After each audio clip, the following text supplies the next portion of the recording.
Assalamualaikum warahmatullahi wabarakatuh. Saya Nadia Zainal akan berkongsi dengan kalian semua tentang kisah seorang Sri Kandi Islam yang bernama Sayyidatina Asma binti Abu Bakar. Sayyidatina Asma binti Abu Bakar atau gelaran yang diberi Zatun Nitaqain yang bermaksud pemilik dua ikat pinggang. Sayyidatina Asma merupakan seorang puteri kepada Sayyidina Abu Bakar As-Siddiq, seorang isteri kepada Zubair ibn Awam, seorang ibu kepada Abdullah ibn Zubair dan merupakan antara yang terawal memeluk Islam.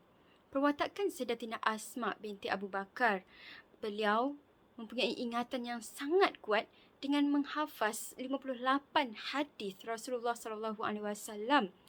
Beliau juga seorang yang pemurah, berani, cerdik, bertanggungjawab, berpendirian teguh dan penuh amanah. Kita tahu begitu banyak kisah yang dikongsikan mengenai seorang Sri Kandi Islam yang seorang ini. Namun yang saya ingin berkongsi di sini hanyalah satu kisah, yakni kisah beliau ketika peristiwa hijrah Rasulullah SAW. Daripada kisah ini, saya dapati ada 3 pengorbanan yang kita boleh pelajari daripada kisah peristiwa hijrah ni lah. Baik, pengorbanan yang pertama, apabila Sayyidatina Asma ditugaskan untuk menghantar bekalan makanan ketika Rasulullah SAW dan Sayyidina Abu Bakar berhijrah.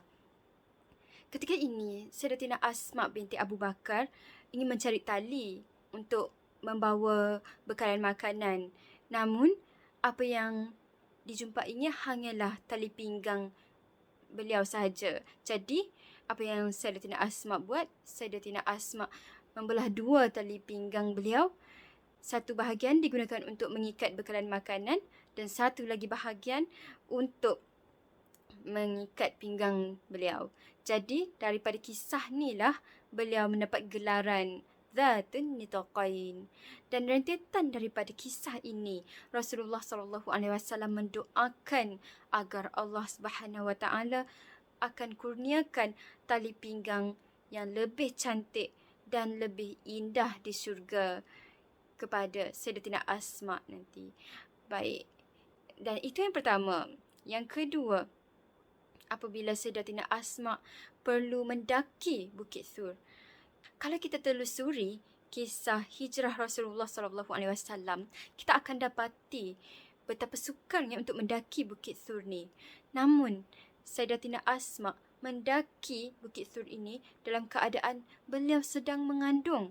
Masya Allah, begitu hebat kekuatan yang Allah berikan kepada Sayyidatina Asma ni. Yang ketiga, ketika Sayyidatina Asma ditemui orang-orang Quraisy.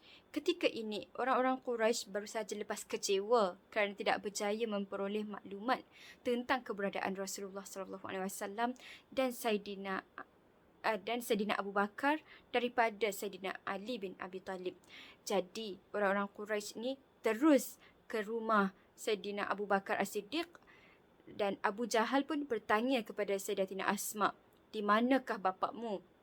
Lalu Sayyidatina Asma menjawab dengan yakinnya, "Demi Allah, aku tidak tahu ke mana bapakku pergi." Lalu apa yang Abu Jahal ni buat? Abu Jahal ni menampar Sayyidatina Asma sehinggakan anting-anting Sayyidatina Asma terjatuh. Di sini kita dapat lihat betapa kuatnya tamparan Abu Jahal ni. Namun, sekuat-kuat tamparan Abu Jahal, lagi kuat keimanan Sayyidatina Asma ni. Sayyidatina Asma tetap tidak memberitahu keberadaan baginda dan Sayyidina Abu Bakar. Masya Allah, kat sini memang luar biasalah pengorbanan Sayyidatina Asma ni.